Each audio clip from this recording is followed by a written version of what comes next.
noite, estamos iniciando os estudos desta quinta-feira. Hoje nós estaremos estudando do livro Ser Consciente, o capítulo 6, Condicionamentos, a enfermidade e cura.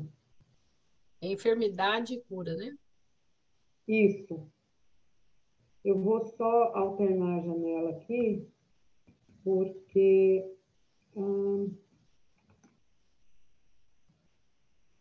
só um pouquinho, porque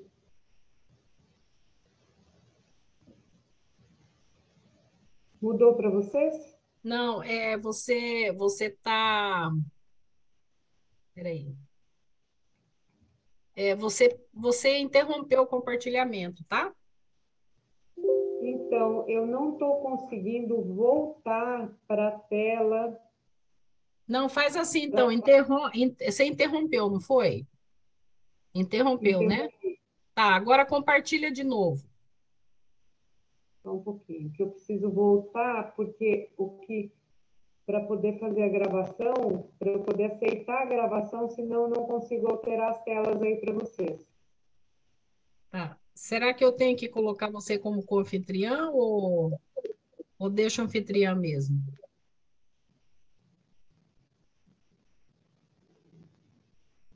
Vê se aparece para você aí.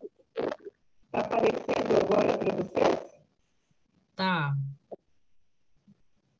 Bom, a tela mudou. Tá, Olga, deu algum probleminha aí na sua internet, tá?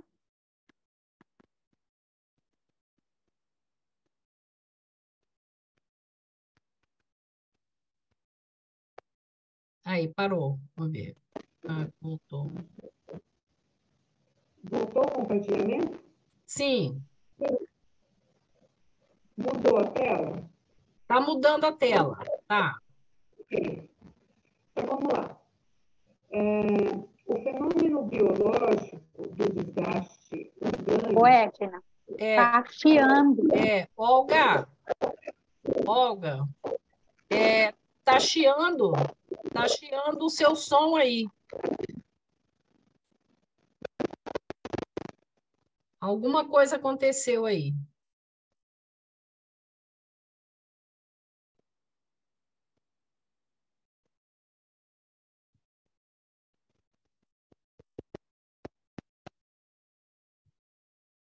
Quem sabe, eu vou pedir. Olga, quem sabe você sai e volta de novo, tá? Isso, melhor assim. Deixa eu pausar aqui. Ótimo. O fenômeno biológico do desgaste orgânico, das distonias emocionais. Distonia é um distúrbio que é uma contração involuntária do músculo. Então, Joana usa esse termo para fazer uma similaridade com as nossas contrações emocionais e mentais que ocorrem de forma descontrolada, vamos dizer assim, sem voluntariedade, sem a vontade da gente. Das distonias emocionais e mentais da criatura humana, é perfeitamente natural como decorrência da fragilidade estrutural de que se constitui, ou seja, nós temos uma estrutura orgânica frágil. A nossa veste física para o planeta, ela é frágil. Equipamentos delicados sofrem as influências externas e internas que contribuem para as suas alterações e até mesmo a sua morte, mediante as incessantes transformações a que se encontram sujeitos. Quer dizer, é o que a gente vive, né? Nós nascemos no planeta Terra e vamos morrer. E muitas vezes vamos morrer em função de influências internas e externas que podem levar, inclusive, isso à prematuridade.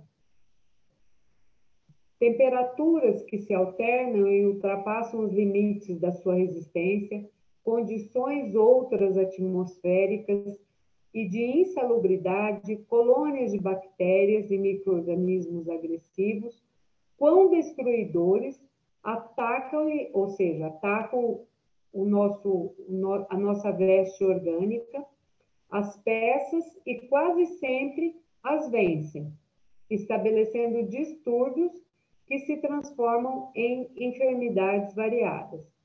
Joana aqui está discorrendo o nosso ambiente de vida mesmo, né, do nosso corpo físico. Por outro lado, choques emocionais, estados inabituais de depressão e ansiedade, pressões de qualquer ordem, especialmente as psicossociais e econômicas, as afetivas, arrastam-nos a desorganizações perturbadoras. Sequelas de várias doenças, muitas delas agridem esses mais intrincados conjuntos eletrônicos, produzindo perturbações funcionais e psíquicas, que tipificam desequilíbrios da mente e da emoção. Recentemente, né, nós tivemos aí o advento da Covid e há um ano atrás, né, um estudo da UFMG apontou sequelas neurológicas em pacientes leves de Covid-19. Esse estudo ele foi desenvolvido, coordenado pelo professor Marco Romano Silva, chefe do Departamento de Saúde Mental da UFMG, e observou, sobretudo, a capacidade visoconstrutiva, orientação no espaço e habilidade para desenhar em pessoas que tiveram a forma leve da doença. Inclusive, foi possível constatar alterações cognitivas importantes que são esperadas somente em idosos com demência ou que sofreram algum tipo de trauma.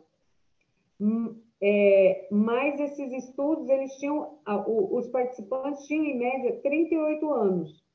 Então, Joana traz para a gente, na verdade, assim, antecipa, né, para a gente a questão das doenças que nos atingem e de forma muito profunda, né? Ela fala, inclusive, no aspecto emocional. Quem de nós não conhece alguém que, passado um período de internação, de um processo inflamatório grave, depois desenvolve a depressão? Uhum. Olga, Oi. Só para te avisar, a Andréia entrou na sala, tá? Ela já está com a gente. Esse livro da Joana, o que você está trazendo, ele foi psicografado em 93, né? Em 1993. Você vê como que é atual, né? 20 anos, né? É, Praticamente 20 anos, é. antecipando questões, né? Que a gente Uhum, está vivendo, né? uhum. E aí ela 30, continua. 30 anos, meu amor. 30 Ai, anos, é nossa, verdade. como passa o tempo, que eu nem percebi. 30 anos, é verdade. É verdade, 30, André, é verdade, tem razão. Marina. Marina, desculpe. É. É É que que eu ela não vejo não vê, tá? A Olga não vê, eu tenho que ir avisando ela, tá bom? Tá bom, tá. A própria constituição desses órgãos tem muito a ver com as origens genéticas e, posteriormente, com os fatores organizadores do lar, da família, do grupo social, contribuindo decisivamente para as manifestações de saúde ou desconcerto. Isso tem uma correlação muito forte, né, com o livro dos Espíritas, dos Espíritos, a parte segunda, que fala do mundo espírita ou do mundo dos espíritos, capítulo 7, da volta do espírito à vida corporal. Pergunta 335 é feita da seguinte forma: cabe ao espírito a escolha do corpo em que encarne ou somente a do gênero de vida que lhe sirva de prova? E a resposta: pode também escolher o corpo, porquanto as imperfeições que este apresenta ainda serão para o espírito provas que lhe auxiliarão o progresso, se vencer os obstáculos que lhe oponha. Nem sempre, porém, lhe é permitida a escolha de seu invólucro corpóreo, mas simplesmente a faculdade de pedir que seja tal ou qual. Aí, a parte A. Poderia o espírito recusar à última hora tomar o corpo por ele escolhido? Se recusasse, sofreria muito mais do que aquele que não tentasse prova alguma. Então, assim, a correlação com o que Joana coloca aqui, da constituição dos órgãos, ser também tem a ver também com as manifestações de saúde e desconcerto que a gente possa ter, né? A enfermidade ou saúde. E ela continua: o ser, porém, em si mesmo, trinitário, espírito, perispírito e matéria, é o resultado de largo processo de educação e desenvolvimento, através das contínuas experiências reencarnacionistas. Em cada fase da vilegiatura no corpo ou fora dele, o espírito conquista bênçãos que incorpora ao patrimônio evolutivo, moldando os futuros corpos de acordo com tais aquisições, que são afetadas vibratoriamente pelas ondas de energia positiva ou negativa que emite sem cessar. Como consequência, cada criatura é especial. Eu achei muito lindo isso.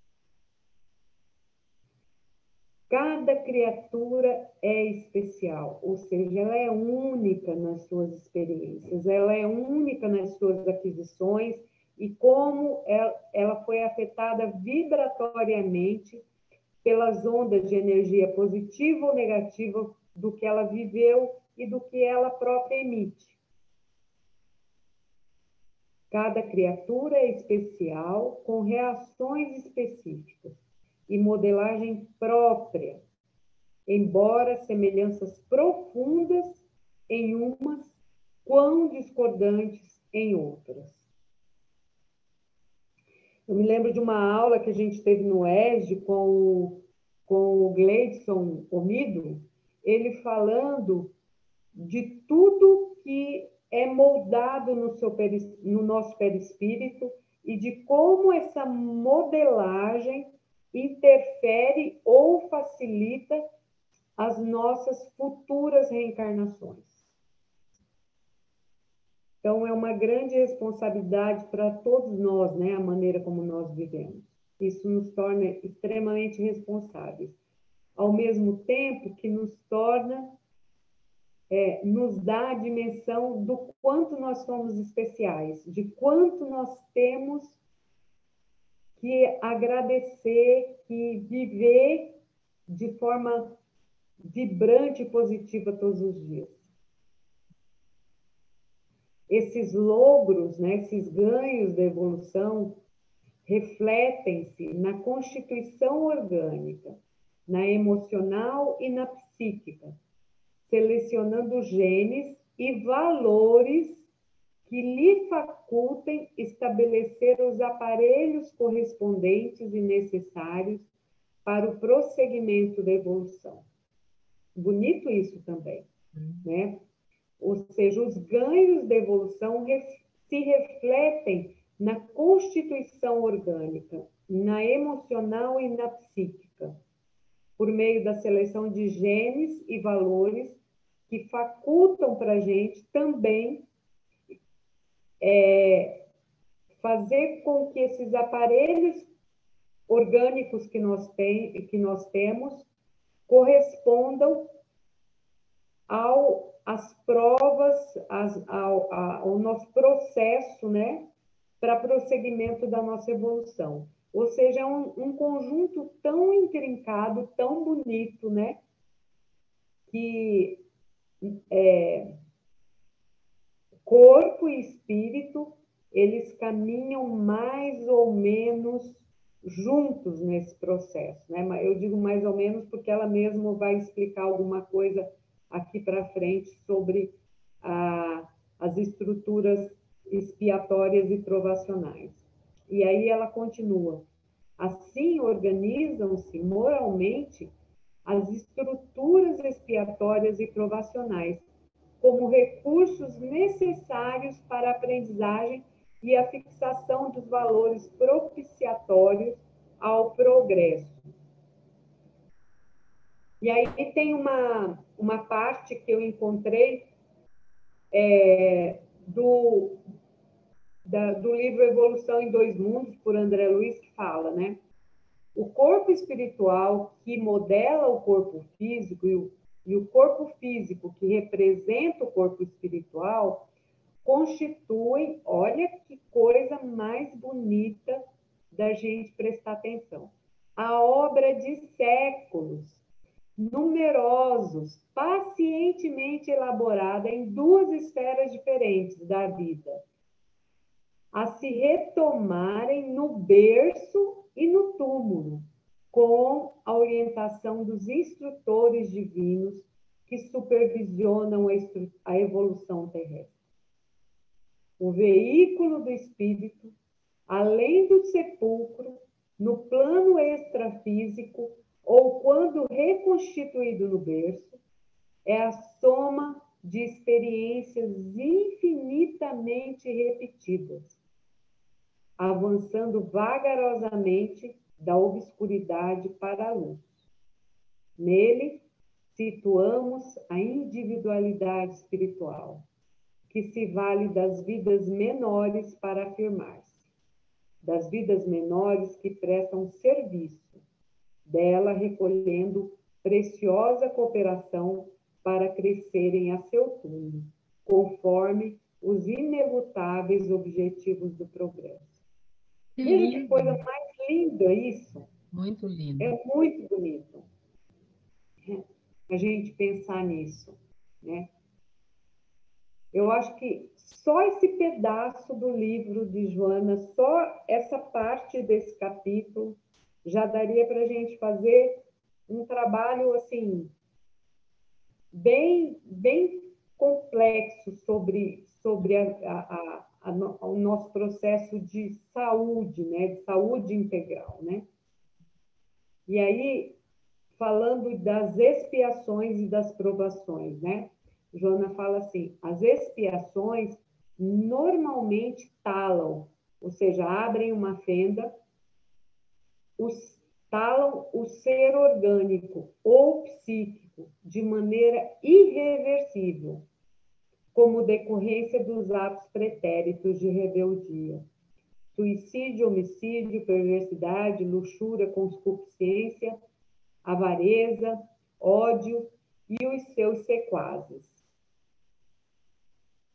As provações, por sua vez, são corretivos temporários que servem de advertência à insânia ou à comodidade, ao erro ou ao vício, facultando a reconquista da harmonia mediante esforço justo de recomposição interior, reintegrando o ser na ordem vigente do universo, né?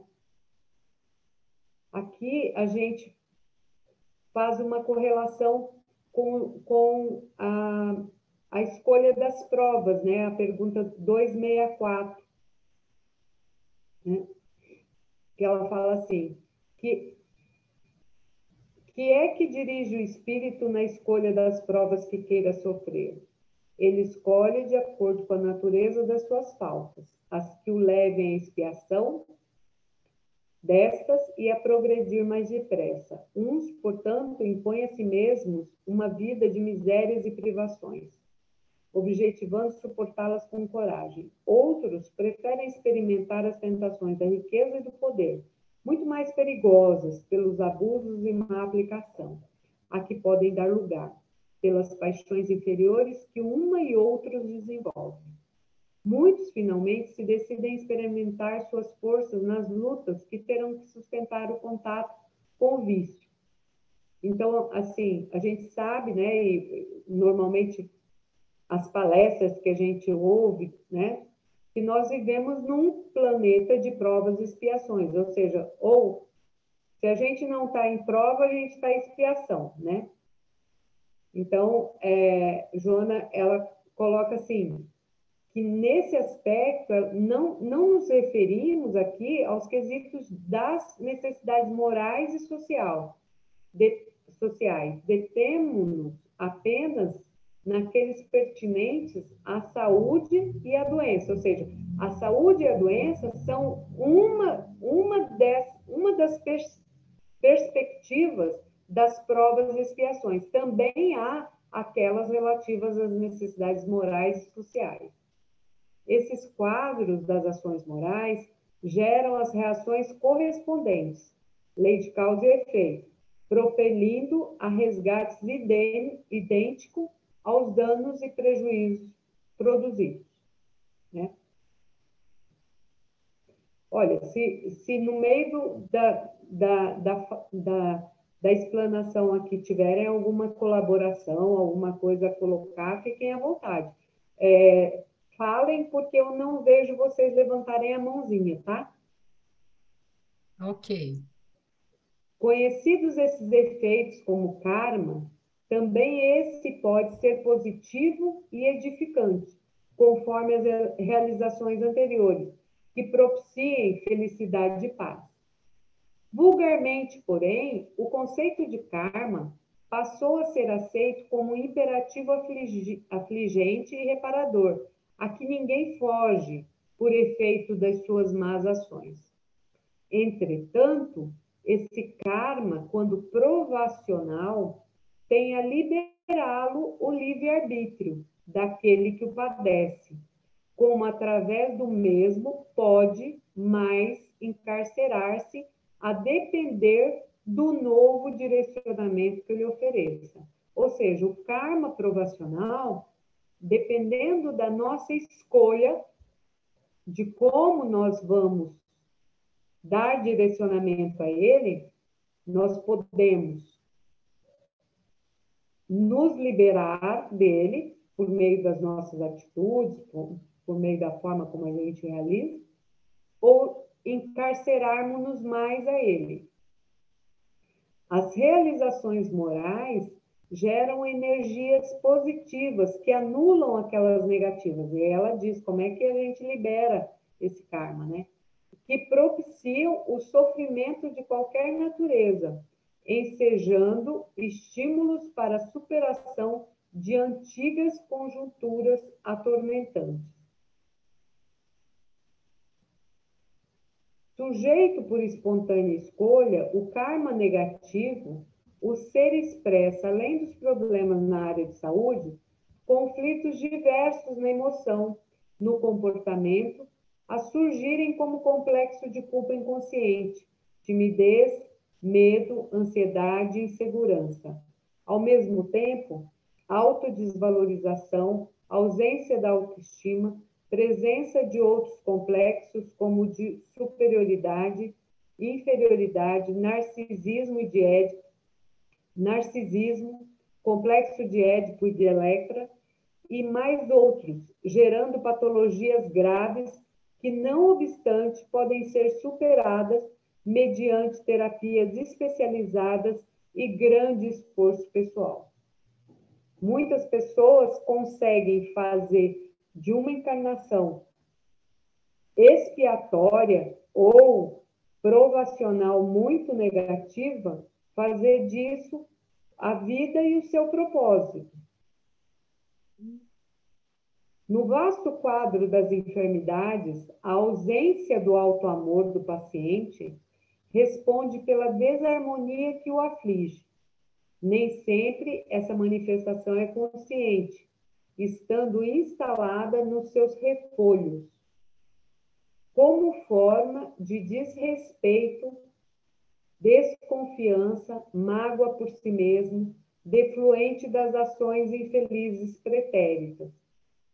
Aqui Joana explica que muitas vezes a mágoa, a insegurança, aquilo que a gente, uma angústia, é a mágoa por nós, por si mesmo que a gente tem, a falta de auto-amor, muitas vezes é decorrente de um processo de, vamos dizer assim, de culpa muito grande instalado por ações infelizes pretéritas, que a gente muitas vezes não sabe, né? Porque a gente tem aí a bênção do esquecimento, vamos dizer assim, né? Quando uma doença se instala no organismo físico, há uma fissura no conjunto vibratório que mantém. A mente, Joana aqui dá um antídoto, né? A mente deve, então, ser acionada de imediato para corrigir tal distúrbio, de modo a propiciar-se a saúde. Quase sempre, porém, os tóxicos da ira, da rebeldia e do ressentimento são introjetados no organismo, agravando ainda mais a paisagem afetada. Ou seja, é como se a gente bebesse um veneno mesmo, né? A gente se intoxica na ira, na rebeldia e no ressentimento. Quase sempre inseguro, o ser considera que não merece o que lhe ocorre. Agora, e teme, a insegurança é o temor pelo agravamento, né? Teme pelo agravamento do mal, que se lhe transforma em problema afligente, ao qual acrescenta os fantasmas da dúvida, do aturdimento e do desamor cultivado sobre muitos disfarces, né? Muitas vezes, o desamor, ele vem numa forma da gente, por exemplo, não estabelecer um autocuidado conosco, né? E às vezes a gente justifica essa falta do autocuidado por a gente ser uma pessoa muito boa com os outros, né? A gente, não, mas eu esqueço de mim, né? Eu esqueço de mim para cuidar dos outros, né? Isso é um exemplo, por exemplo, dos disfarces que muitas vezes a gente encontra no desamor por si próprio.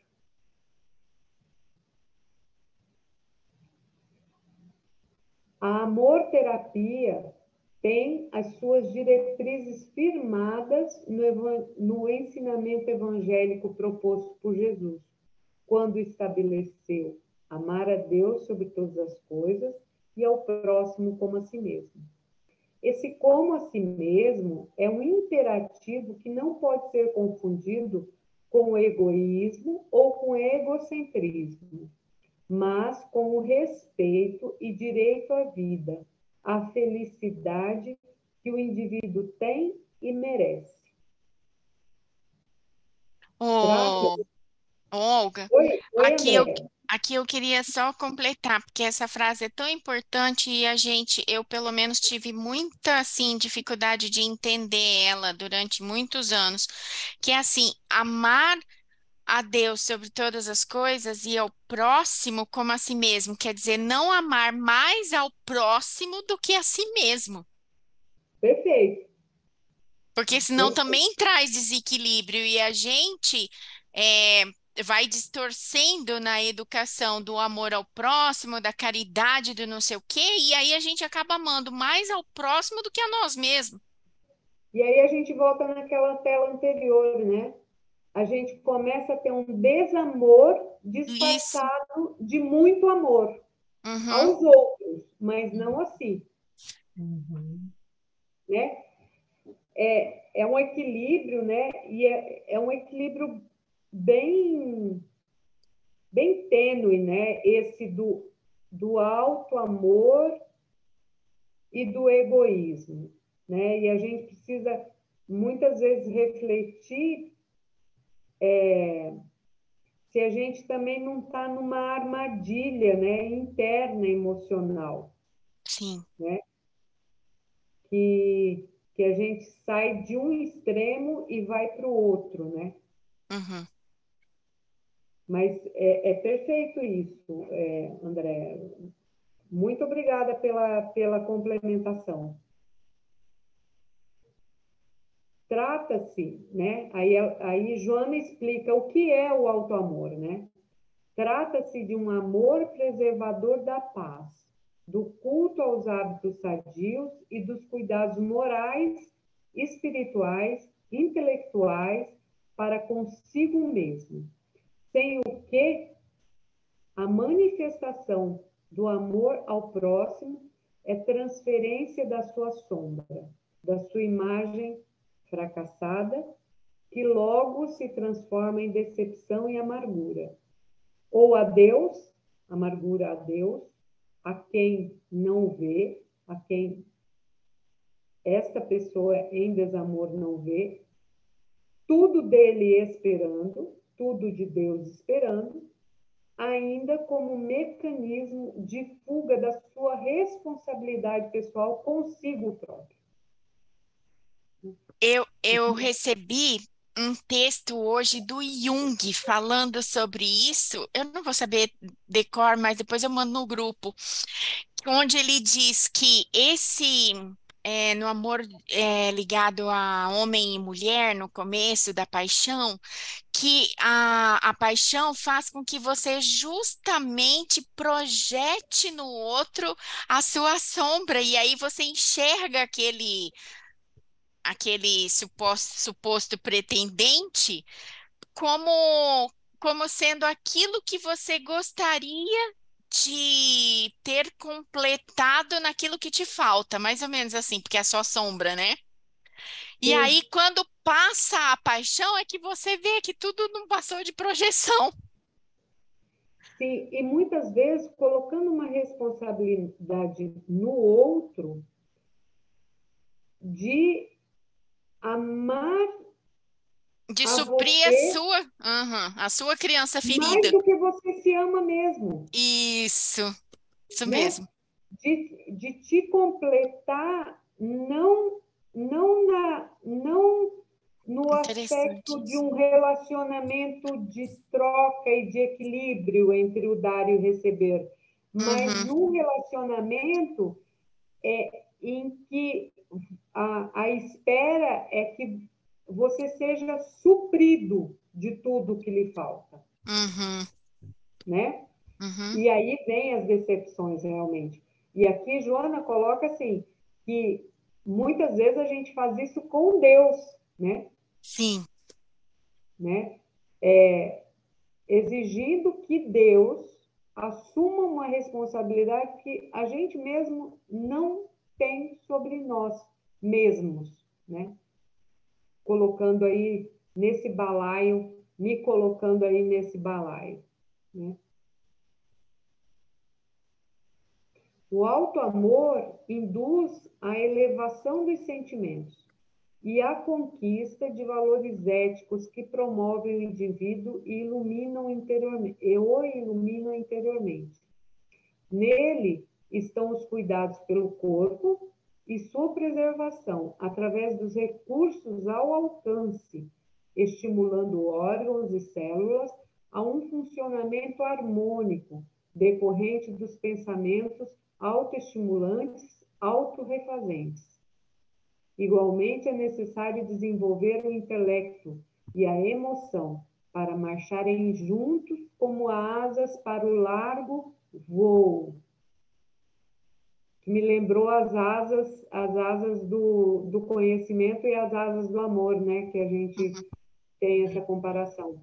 Ensejando-se conhecimento e atividade fraternal beneficente, que faz bem primeiro aquele que pratica, auxiliando depois quem dele necessita. Eu gosto muito de usar essa metáfora da máscara do avião, né?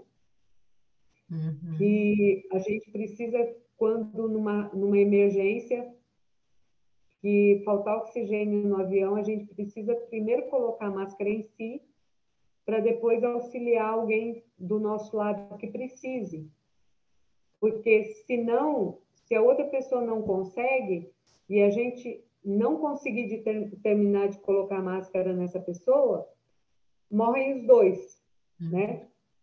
E muitas vezes a gente está colocando a máscara na outra pessoa e está se afogando sozinho, né? Então, isso é algo que, às vezes, a gente observa, né? No trabalho, na psicologia, assim, pessoas que se encontram em dificuldade interna, emocionalmente fragmentadas, e aí elas se põem a colar o fragmento dos outros, né? Antes de cuidar de si, né? Então, a gente precisa dar uma olhadinha como que a gente vem fazendo isso na nossa vida, né?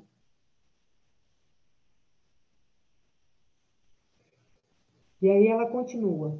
Não é um referencial ao gozo pessoal nem às autossatisfações sentidas, mas um notável recurso de equilíbrio íntimo, com vistas à iluminação pessoal. Que coisa bonita, né? Falar que o auto-amor não é um referencial de gozo pessoal, portanto, não é o egoísmo, né? Nem as autossatisfações dos sentidos. Né? Que é Olga, o... Oi? então, nessa questão, até você falou naquele outro slide lá, né?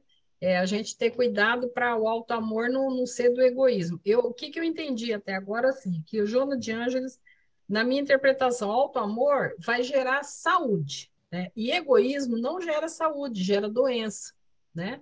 Então, se a gente está pensando que está tendo auto-amor, mas tá doente ao invés de ter saúde, a gente não está no auto-amor, a gente está no egoísmo. E o egoísmo, ele gera doença e dor, inclusive em quem está perto, né? Uhum, uhum. Não é um referencial ao gozo pessoal nem às autossatisfações sentidos, mas um notável recurso de equilíbrio íntimo com vista à iluminação pessoal. Esse amor terapêutico auxilia os campos vibratórios afetados pelas doenças, restaurando-lhes as deficiências e recompondo a harmonia do todo. Com efeito, não evita que se adoeça ou que se morra, o que, se ocorresse, agrediria a lei da vida que estabelece: tudo quanto nasce, morre. No que se refere ao fenômeno biológico terminal da matéria, em incessantes transformações. Ou seja, ele gera saúde, ele não impede que você morra ou que você tenha episódios de doença, mas ele te restaura, ele te recompõe. Né? Nessa visão do auto-amor, a enfermidade e a morte não constituem fracasso do ser, antes o caminho para a vida. O conceito de realidade, então, se altera, passando a constituir-se uma plenitude que se alcança no corpo e fora dele, ou seja, os ganhos que a gente tem no corpo, elas se transportam para quando a gente está fora dele, com naturais, claro que a gente vai ter os naturais acidentes de percurso. A saúde não é mais uma compulsória para a existência corporal, senão um estado sujeito a múltiplas alterações que decorrem das variantes comportamentais do ser integral e que somente será lograda plenamente após os despir dos andrajos físicos, desde que estes são temporais e impermanentes. Não obstante, o auto-amor enseja o desfrutar de bem-estar, de equilíbrio, de funções e órgãos saudáveis, cooperando para a estabilidade emocional.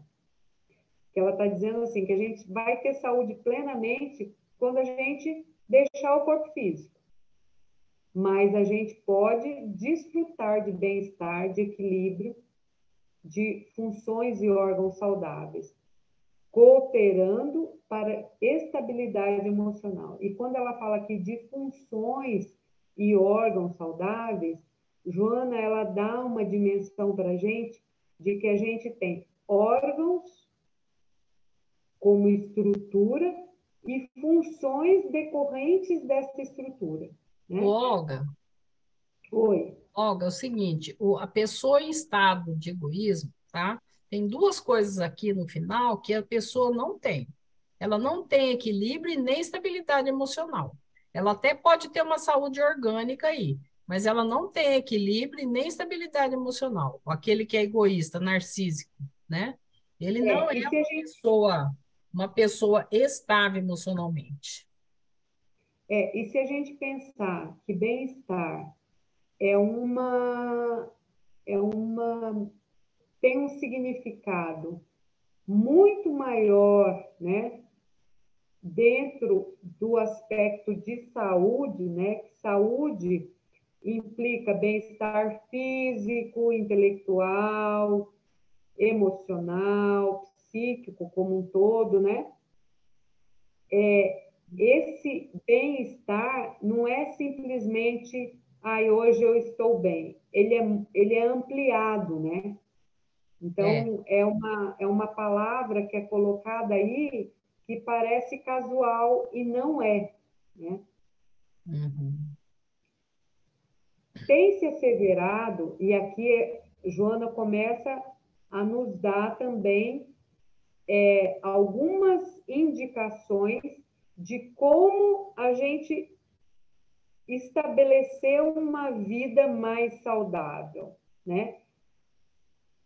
E eu me lembro que Divaldo, na maioria das palestras que ele dá, ele fala um pouco sobre o bem-estar, sobre a saúde física, né?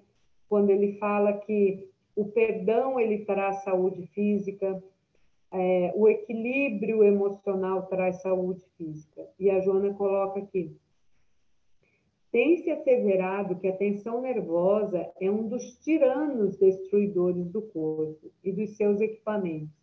No entanto, a forma como ela é enfrentada tem muito mais a ver com os seus prejuízos. Ou seja, tensão nervosa podemos ter, talvez seja inevitável ter, né?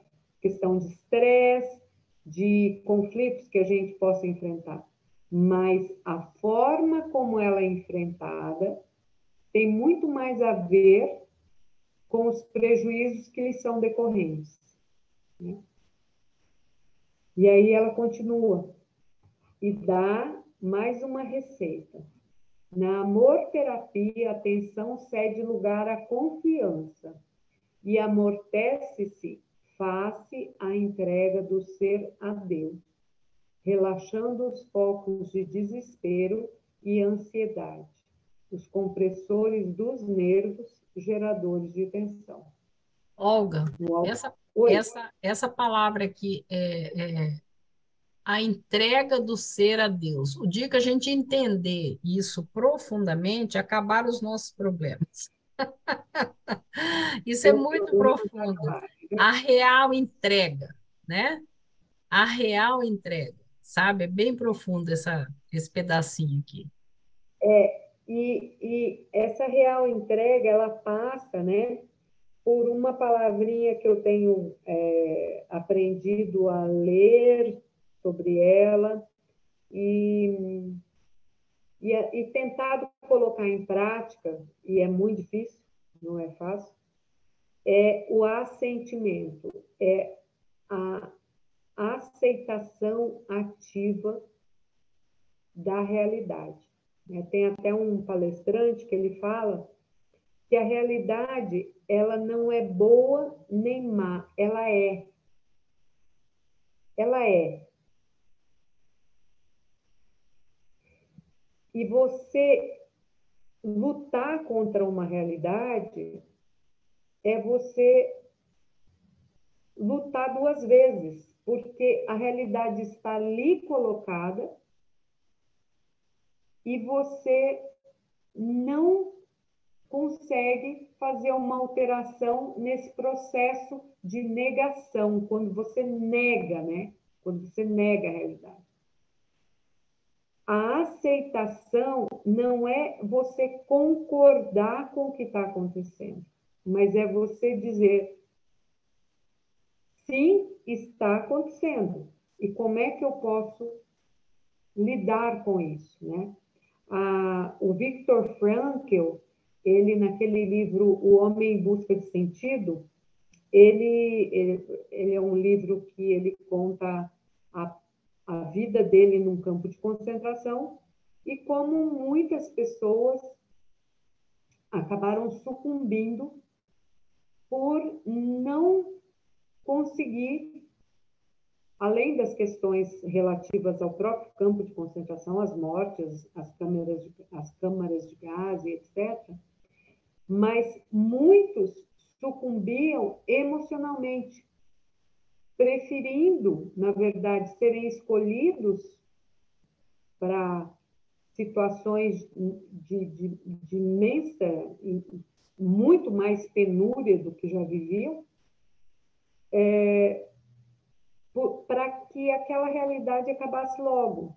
E ele dizia assim, você não pode, você, diante de uma realidade muito difícil, você não pode escolher viver essa realidade, mas você pode escolher como você vai lidar com ela. E a gente sabe que existem situações em que a realidade ela é muito, muito, muito penosa e difícil, né? E aí só a nossa entrega mesmo a Deus, né, é que pode nos auxiliar. Aqui eu queria compartilhar uma imagem linda que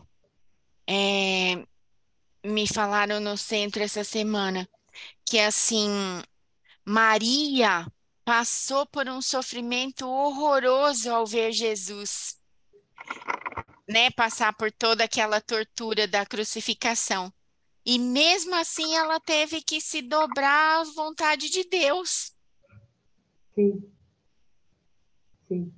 Quem somos nós, né? Comparada a Maria com Jesus. É verdade.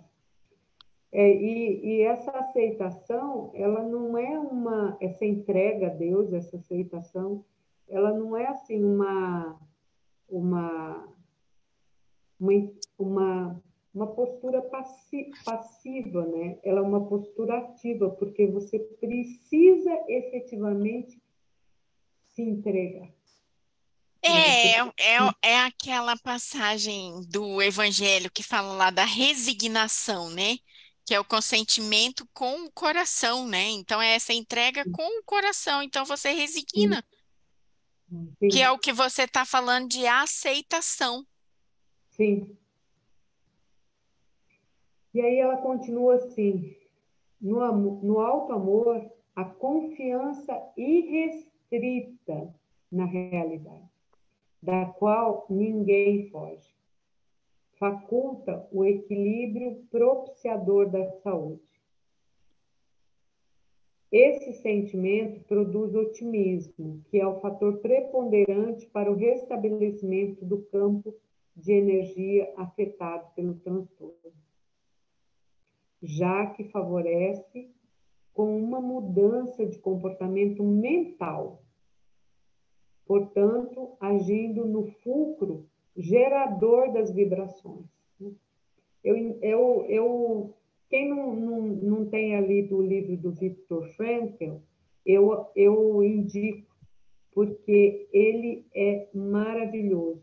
Ele chega ao ponto de dizer que até o sofrimento é preciso ser merecedor para passar por um sofrimento daquela natureza.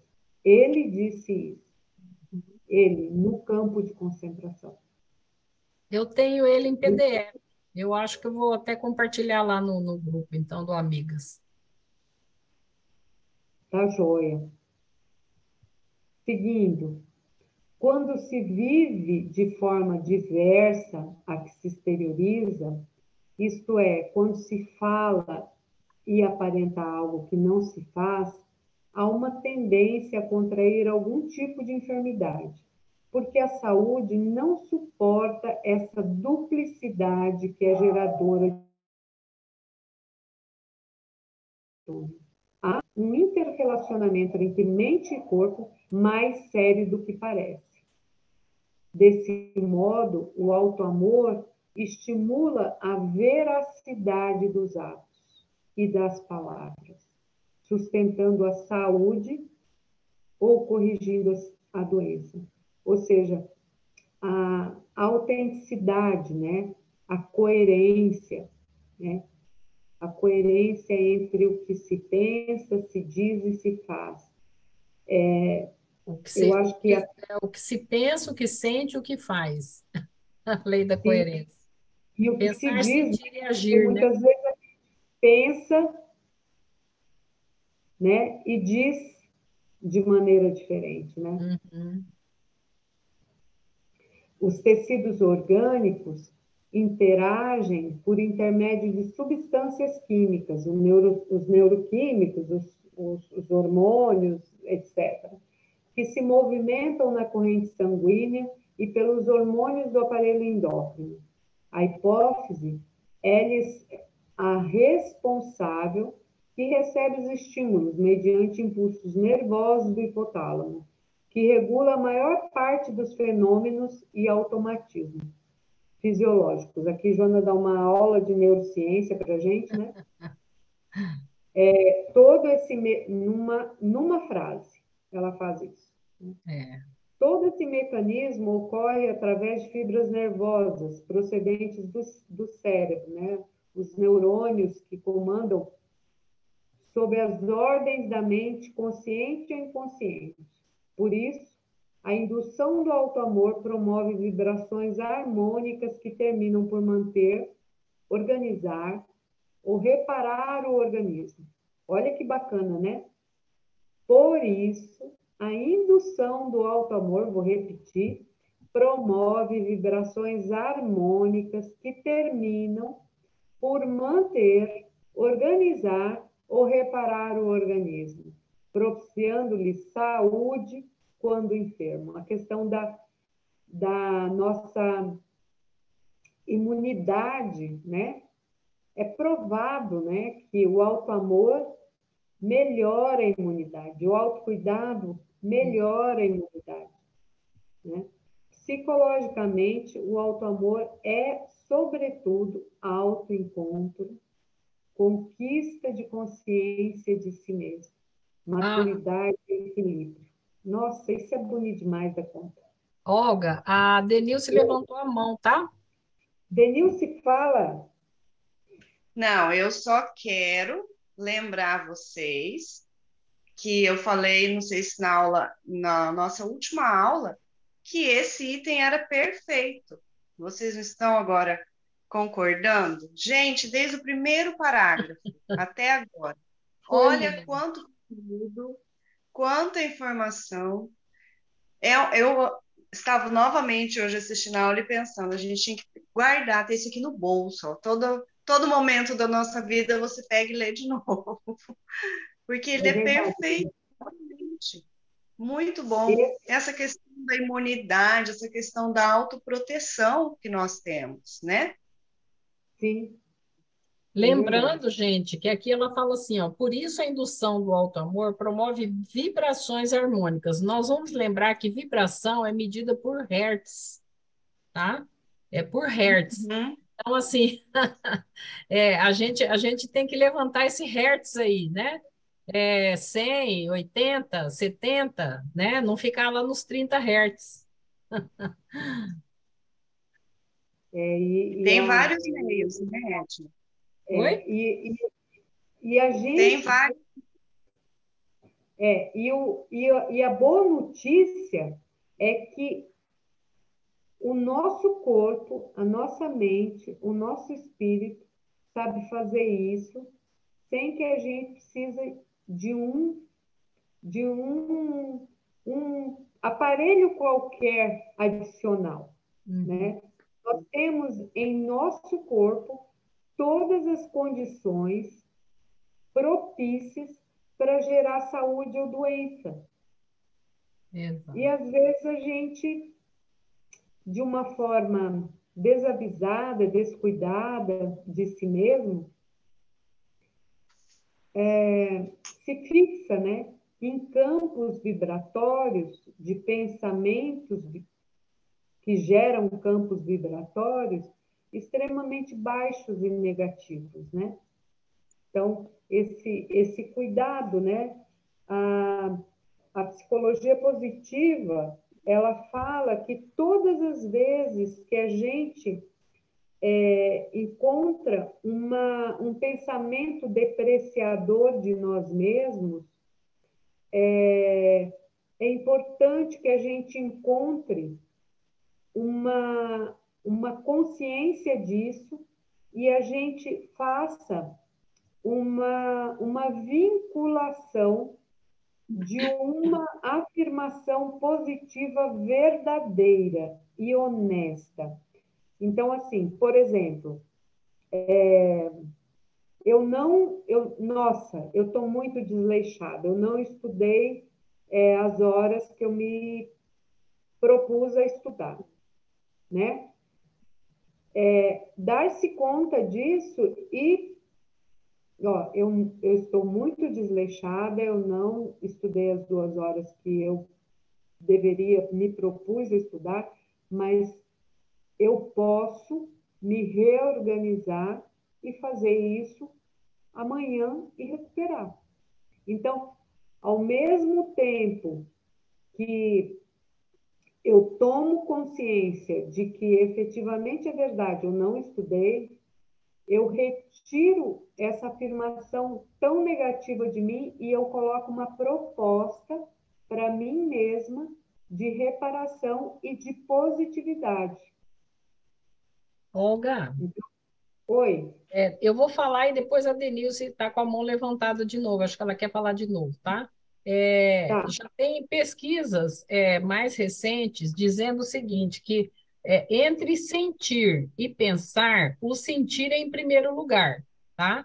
Então, por exemplo, o exemplo que você falou, né? Eu estou relaxada, não estudei quanto que eu tinha que estudar, então tem que fazer a conexão com o sentimento. Que sentimento que tá vindo aí, tá? Então, essas pesquisas ela diz exatamente isso, que o sentir ele vai entrar em primeiro lugar, tá? Numa reação, né? Até orgânica. Uhum. Então, o sentir e o pensar. Porque a gente tem a Provavelmente de culpa, tendência... né, Edna? Oi?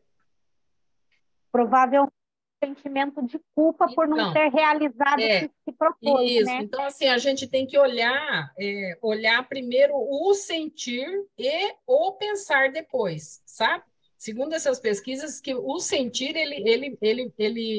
como se diz, ele comanda mais ainda que o próprio pensar, sabe? É bem interessante essa informação nova essa aí. A Denilce quer falar. Então, o que eu ia comentar é só uma breve fala a respeito do que esqueci, a Olga estava falando sobre essa questão da reorganização, da questão da imunidade, desse conhecimento, né? Que nós ainda não, a maioria não tem esse olhar do auto-amor. Mas por quê? Porque é uma série de situações, né? Um conjunto de situações. Eu, pelo menos, só tive conhecimento dessa questão de que o auto-amor não é egoísmo depois que eu comecei a estudar a Joana. Na maioria dos casos, e a maioria das pessoas, vem dessa forma. E ela fala aqui que muitas vezes, lá bem no início, que muitas vezes isso tem a ver com o quê? Com a questão da organização familiar, né? Da questão dos medos, da questão de que se a gente... Ela até citou um exemplo, eu cuido dos outros e me deixo para depois. Porque essa é a ideia que foi passada, né? Se nós pararmos para ver em todos os grupos que a gente têm conhecimento tanto de religiosos ou não, nós precisamos nos doar, nós precisamos nos doar. Então, esse conhecimento, ele é deixado, ou se até ele vem à tona, ele não é bem interpretado, por conta da questão do egoísmo, né? Mas, a partir do momento que se toma consciência, é que vai reorganizando essa questão no nosso organismo, né? Pelo menos esse é o meu ponto de vista, assim, eu falo por mim mesma, né? Agora eu sempre paro e penso, não, eu primeiro, o que que eu preciso melhorar para que eu possa ajudar da melhor forma? Porque a tendência é essa mesmo, é você ir atropelando a vida, atropelando as coisas, mas para atender os outros, os terceiros, né? E você se deixa de lado, e aí daqui a pouco começa a somatizar e você não sabe por quê. Então, eu acho que é por esse lado, falta de informação e também por essa questão social e religiosa que muitas vezes é colocado, né? Uhum. E tem um outro lado também, né? Você me permite? Claro. Sim, claro. É mais fácil eu controlar também a vida do outro e eu viver a vida do outro do que olhar as minhas próprias feridas, né? E juntar meus cacos. E aí, Exatamente. a hora que a gente morrer, vai perguntar assim, tá, mas você cuidou, você fez a vida de todo mundo e a sua que era para fazer, cadê a sua lição? Você não fez. Bem isso mesmo. E quando a doação aos outros, ela é uma doação que não é esse disfarce, né? Que não é essa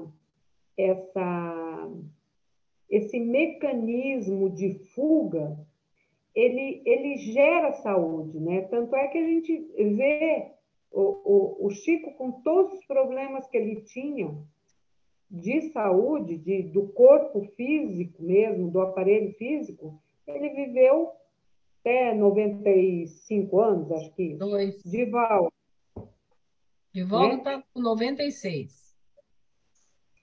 E vejam, um homem 102 nítido. o Chico, não foi? Não, Os 92. 92. Então, a gente vê que, assim, quando essa doação, ela não é, não é um mecanismo de fuga de si mesmo, da consciência de si mesmo, né?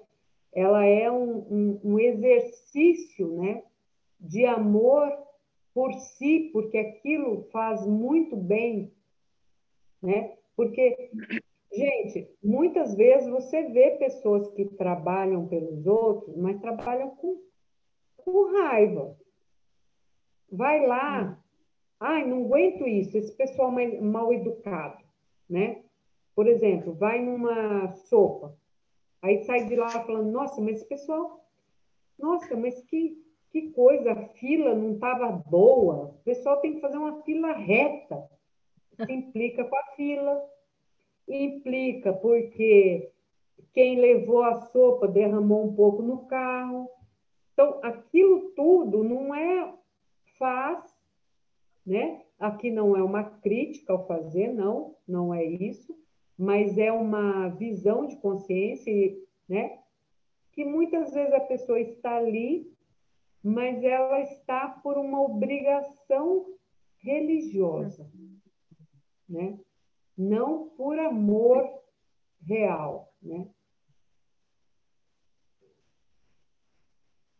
Continuando.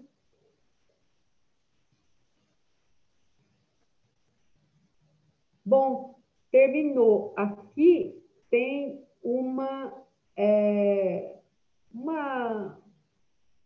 eu fiz uma pesquisa sobre aceitação construtiva, né? E aí tem essa página de Emmanuel que eu gostaria de ler para vocês, para a gente finalizar, né? Aceitação construtiva será sempre, talvez mais da metade dos ingredientes de solução a qualquer dos problemas que porventura te aflijam. E dizemos construtiva porque não se trata de calmo inoperante, mas sim de paciência, capaz de improvisar o bem, criando condições para que o bem se faça cada vez mais amplo para os quantos nos partilhem a vida. Reflitamos nisso e não recuses as dificuldades e provas que não possamos afastar ou remediar. Antes de recolher-nos ao berço terrestre na vida maior, escolhemos ou somos induzidos a escolher o tipo de experiências das quais temos necessidade para melhorarmos ou promovermos a planos mais elevados. Diante disso, busca os recursos precisos à harmonização de tudo que te interesse à paz e ao bom ânimo, para o desempenho das tarefas que a vida te atribui. Mas não te proponhas a destruir os meios de que careces para que te sintas mais eficientes na construção geral. Se trazes algum órgão doente, procura recursos para tratá-lo convenientemente, como se torna indispensável. Mas se a moléstia é irreversível, admite-a com paciência, nos domínios do próprio corpo, consciente de que ela terá uma função específica na preservação da tua paz. Tenta recuperar determinados bens que perdeste em vista da invigilância de amigos aos quais te confiaste. No entanto, se os teus devedores estão insolvíveis, esquece os prejuízos sofridos e segue para diante. Protege o próprio lar contra a perturbação e a desarmonia. Mas se a tua ação não surte efeito, aceita a casa em que vives por tua escola de regeneração e de amor. Educa o parente difícil como puderes. Entretanto, se esse mesmo familiar prossegue difícil, abraça-o, tal qual é, para que aprendas a tolerância e a humildade. Rebeldia complica os melhores planos da vida. Revolta é o atraso lastimável em qualquer organização. Acolhe as tuas dificuldades, quando não consiga extingui-las, sanando-a pouco a pouco, sob o esforço da tua energia serena.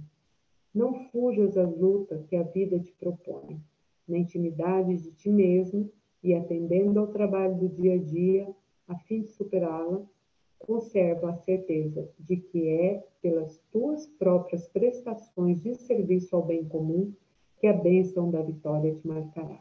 Emmanuel, psicografia de Francisco Cândido Xavier, na obra Inspiração. Perfeito, né? Perfeito. E agora, estamos abertos para conversar. Olha, Olga. Eu posso começar? Já comecei, né? Fica tranquila. Lá bem no começo, lá, quando você falou aquelas frases do próprio texto tão lindas, né? Me veio a imagem daquela estátua, né? Não sei se de pedra, acho que de pedra, onde tá talhada assim, tá talhando, sabe? Eu não sei se vocês sabem qual Talhando assim mesmo. é assim mesmo, né? Uhum. Me veio essa imagem, sabe? A gente fazendo esse trabalho de arte em nós mesmos, porque nós somos uma obra de arte, né? Nós, nós somos uma obra de arte, então esse talhar, né? É o próprio talhar. Foi muito legal ter visto essa, essa imagem, sabe? E aí eu lembrei também, ficou aqui numa dos slides, né? Quando a gente é algoz de nós mesmos, né? Culpa por atos passados pode até ser, né?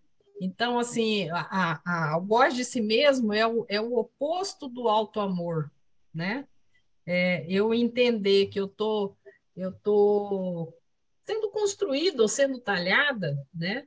Eu entender isso e ter paciência com o meu processo, saber onde eu estou, né? Onde eu quero chegar é o ideal, né? Mas onde eu estou, né? Não, a gente não jogar pedra na gente mesmo, né? Como que a gente recebe, né, nos consultórios, as pessoas assim, elas como são algozes de si mesmos, né? Como fazem mal para elas mesmas. Eu costumo dizer, você não precisa de inimigo nenhum, porque você já é o seu próprio. Tem alguns casos, né, de assim, de algoz de si mesmo. Então, e aí isso gera desarmonia, né, em todos os corpos nossos, né? E aí a doença vem. Então, acho que ficou para mim foi isso. Eu passo para os outros aí, acho que era isso. Eu amei todas as passagens do Alto Amor. Acho que quanto mais falar de alto amor é pouco, porque a gente está tão, né, enrijecido ainda nos conceitos distorcidos que alto amor liberta, né? Alto amor, ninguém dá aquilo que não tem. Então, até para eu amar ao próximo, eu tenho que conhecer o que é, né? O amor. É verdade. O amor cura. O que que é a terapia? Não é vínculo de amor? Não é vínculo de compreensão, de não julgamento, de apoiar a caminhada do outro? Isso não é puro amor? É Uhum. isso que cura na terapia, né? Por isso que o Jung já dizia: conheça todas as ferramentas, domine todas as técnicas, mas na frente de outro ser humano, seja só outro ser humano, Exato. né? E eu destaquei ainda a, a frase, peraí, que eu anotei aqui que eu vou ler no seu slide, que autoamor é autoencontro, conquista de consciência de si mesmo, maturidade e equilíbrio. Esse vai para o quadro aqui dos meus post-its. Repete aí, André. Alto amor. Repito, eu vou até fazer um slide para vocês, para botar lá no grupo. Esse foi bárbaro. Autoamor é autoencontro, conquista da consciência de si mesmo, maturidade e equilíbrio. É Uhum. bárbaro, não é? É muito bom. Igual a sua fala tá aqui no meu post-it, essa vai pro post-it. E aí? Ana Paula, Denilce, Marina, Murilo.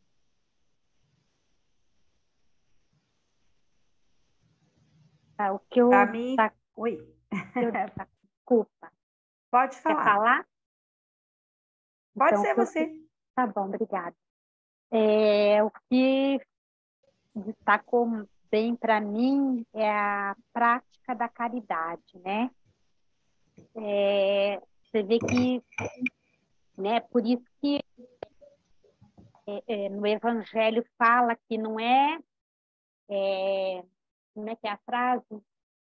Não é a igreja que salva, mas é a prática da caridade que nos salva, né? Por que que ele fala isso, né? Que não é estar na igreja, não é estar no templo, não é estar nos lugares, mas sim a prática da caridade.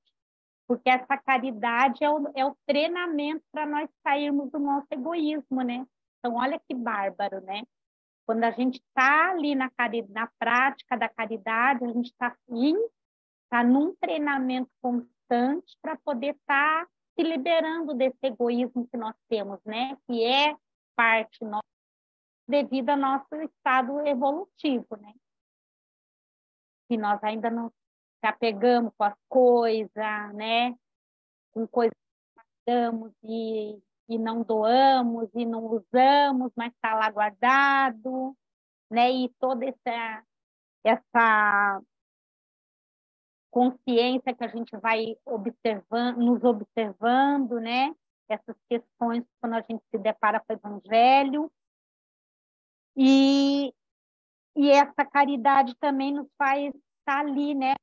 A necessidade do outro, se preocupando com o outro, se preocupando, saindo do nosso para mim, para mim, para mim, e ali treinando, né? Fazendo esse treinamento constante.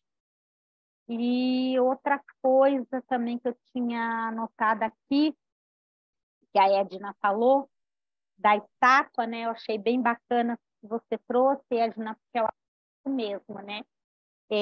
Nós estamos em construção constante, né? E acho que não tem como, né? Tem que ser para poder evoluir mesmo, essa transformação interior da nossa mente, do nosso coração, né?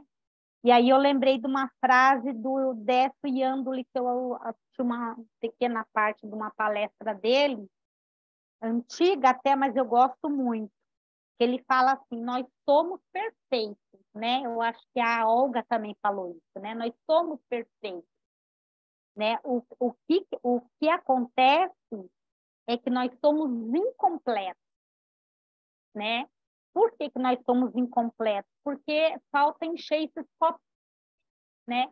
O copinho da caridade, o copinho da benevolência, da fraternidade, da tolerância, do respeito. Então, assim, a gente tem que completar esses copinhos em nós até nós atingirmos a nossa evolução, que vai demorar bastante, mas é isso, né? Esse processo, né? De trabalhar essas virtudes em nós para que elas fiquem mais em evidência do que a nossa interior, que é o que nós ainda temos, que é o orgulho, a arrogância, o egoísmo, a prepotência, né?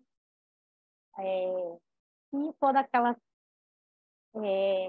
coisas que a gente sabe que a gente precisa trabalhar em nós, né? Que não é fácil, que é bastante, assim, é bastante trabalhoso, né? Mas eu acho que a gente começar a entender isso já é um pequeno passo que a gente dá. Não é isso. Ok, Marina. Ana Paula. Olha, eu achei excelente. Tudo aí foi importante. Mas, assim, o que mais ficou para mim, eu acho que é quando ela faz essa chamada para a gente do que é trabalhar o auto-amor e não ser egoísta, porque eu acho que é o que mais pega para a gente. Inclusive, na fala da Denilce, eu compartilho muito essa dificuldade, muitas vezes, na interpretação, inclusive dos espíritas, quando falam de ter que se doar para o outro, você tem que atender outro, mas se você não está em condições, a gente vai entrar naquela passagem, né? Cego conduzindo cego. Então, eu vejo hoje que o mais importante é o autoconhecimento. É a gente se conhecer e saber a minha limitação, que hoje eu não estou bem, né? Porque a Joana trouxe aí muito amorosamente para a gente que a gente tem que ter bem-estar. Então, e muitas vezes a gente vive num conceito de atender ao outro, fazer, principalmente dentro da família, e a gente se sente culpado de ter bem-estar, de um dia se divertir, de tirar um dia para você, e aí não tem como a gente não adoecer, e acaba que você não vai ajudar o outro, né? Então, esse conhecimento da gente, e tem um livro que, para mim, virou o livro de cabeceira, que é do Vanderlei de Oliveira, que é Apaixone-se por Você. Depois que eu li esse livro, assim, ele mudou muito a minha visão disso, porque a gente tem que fazer pelo outro, mas dentro daquilo que eu consigo, né? Gostei muito de uma fala da Olga também, quando ela fala da aceitação, acho que foi a palavra que ela usou. Eu tenho problema, eu tenho a dificuldade, eu tenho essa situação, mas o que eu posso fazer? Isso já é auto-amor, né? Eu posso até aqui. Então, eu acho que é por aí que a gente vai ajudando o outro, mas não se desconstruindo, porque no final nós somos responsáveis apenas pela nossa vida, né? Para acender a nossa luz e ajudar o outro a fazer a caminhada dele. Ana Paula, coloca depois a capa do livro, tira a cópia da capa do livro, põe lá no grupo. Tá, sim, põe. Excelente.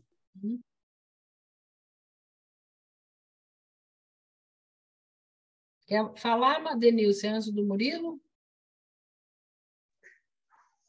Eu já falei um pouquinho aquela hora, né? Mas, assim, de tudo, desde que a gente começou a estudar, principalmente esse livro, o que fica para mim é que a gente precisa ser vigilante, eu pelo menos, né, comigo, sempre estar atenta ao que está acontecendo e como eu estou lidando com isso.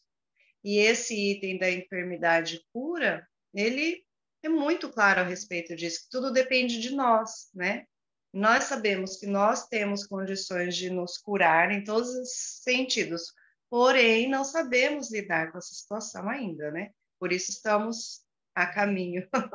Mas, assim, para mim sabe, sempre estar vigilante. Para, observa, né? Hoje eu já consigo ser bem mais tranquila em relação a várias situações que acontecem na minha vida, pessoal, no trabalho, porque antes eu vivia sempre muito acelerado, né? E com preocupação e medo de não dar conta e de não dar, assim, não atender às expectativas, né? Do chefe, dos membros da família, dos amigos, e de certa forma a sociedade te coloca nisso, né? Olha, ela é capaz de fazer isso, olha o que ela dá conta, tudo que você faz é ótimo, e você vai chegando num lugar que só vai te fazer mal se você não souber lidar. Então, assim, é saber lidar com as situações e também com as suas limitações, né? Eu aprendi a falar não, depois que eu aprendi a falar não, nossa, como eu me libertei de muita coisa, né? Eu tenho uma colega de trabalho que ela fala sempre pra gente, o não é libertador. E realmente, né? Só que ela fala no sentido do trabalho nosso lá. E eu já vejo ele libertador em todos os sentidos da vida.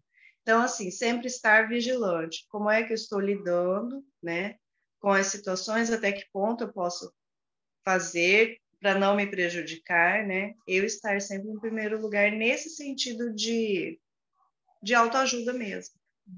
Pronto, já falei. Emilce, e se a gente não souber falar não na educação, não vai ter saúde mental mesmo. Não.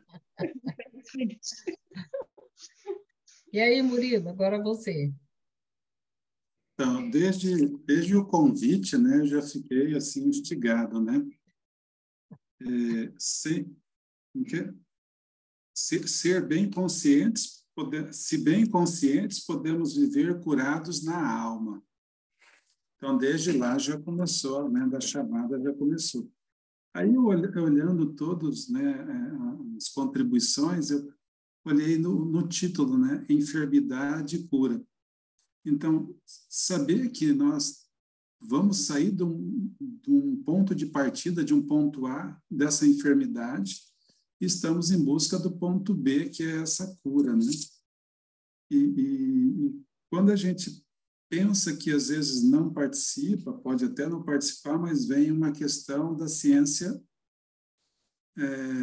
espírita dizer, questão 264, você participa da escolha das suas provas, né? E aí, no finalzinho, o inconsciente coletivo, ou seja, do que a gente está falando? De todas as encarnações, nós chegamos aqui e estamos repetindo e repetindo há mais de 2000 anos comportamentos, né, que são de grandes grupos que vão manipulando outros grupos maiores ainda que somos nós, e isso chega até nós aqui hoje. Então, esses comportamentos atavíticos, esses comportamentos que permeiam gerações e gerações, que nos impede de a gente sentir amor por nós mesmos. Porque eu vou sempre para o outro, e daqui a pouco eu estou com saudade, eu não sei de quem, eu estou com saudade de mim mesmo. Eu não tenho autocuidado, não tenho autoamor. E aí a gente se perde, muitas pessoas perdidas no mundo, sentindo um vazio e ela não sabe por quê. Porque elas se afastaram da essência de si mesmas, né? Então, se eu não puder me amar, e aí terapia é fundamental, autoconhecimento, como vocês todos falaram, né? É fundamental, porque eu preciso acolher em mim aquela parte que tem medo, aquela parte que tem ira, né? Que tem rebeldia, que tem ressentimento, que não perdoa ainda, que carrega aquela má água, né? Carrega aquela mágoa.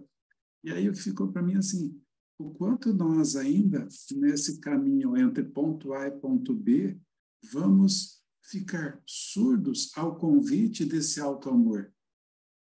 Né? Quanto nós vamos ficar cegos diante dessa situação que, como eu não lembro mais quem disse, a gente não precisa de nenhuma coisa fora, cá dentro.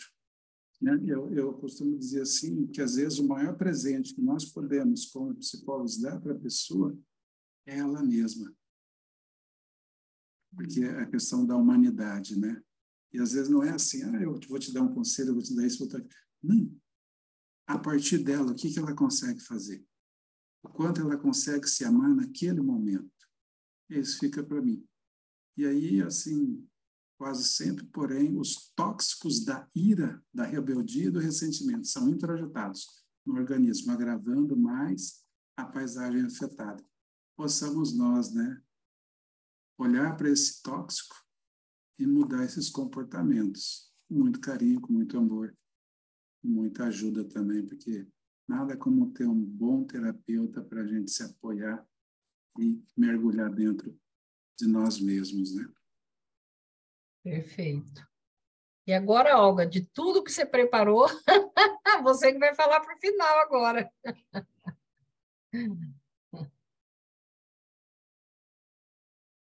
Tá sem som, Olga, tá? Você desligou o som. O que eu gostei muito, né? E eu acho que é uma mensagem muito, muito positiva para todos nós, né? Cada criatura é especial, com reações específicas e modelagem própria, embora semelhanças profundas em umas, quão discordantes em outras. Então, assim, essa visão, né, que nos dá, né, o quanto nós somos, se a gente pudesse resumir, né, por que a gente precisa se amar? Por causa dessa frase aqui, que nós somos muito especial, né? Cada um de nós é um ser único, né, que foi talhado no tempo por si mesmo, que foi artificiado por si mesmo, emocionalmente, psiquicamente, pelas experiências que viveu, pela maneira como viveu essas experiências e pela maneira como escolheu agir em cada uma delas. Ignorantes, às vezes, mais evoluídos outras vezes, em alguns aspectos, em outros não, mas cada um deles buscando a si próprio, né? Nós estamos há milênios nos buscando, há diversas encarnações. E só por isso nós somos muito especiais, com os nossos erros e acertos, com as nossas dificuldades, com os nossos desafios, com as nossas sombras, né? Nós precisamos amar também as nossas sombras. Elas fazem parte de nós, elas nos constituem. Talvez o grande pilar que me move hoje na minha busca evolutiva seja uma sombra. Eu não sei. Eu não sei. Então, por isso só nós somos dignos de auto-amor. Eu queria deixar essa mensagem de Joana para que nós aprendamos, né? Nos amar com tudo que nós somos, esse pacotinho completo, né? E queria agradecer a Joana por esta maravilhosa mensagem. Denilce, você tinha toda a razão, né? Denilce avisou a gente no último estudo, né? Foi. Queria agradecer pela oportunidade a Abrap e a Joana por todo esse trabalho, essa equipe enorme que eu tenho certeza que nos coordena, pela oportunidade. Eu tenho uma alegria dentro de mim que é inexplicável. Inexplicável. Parece que eu descobri algo que eu não sabia hoje. Então, muito obrigada. Coisa boa, assim seja. Então, a gente vai aqui, eu vou parar a gravação, né? Boa noite a todos.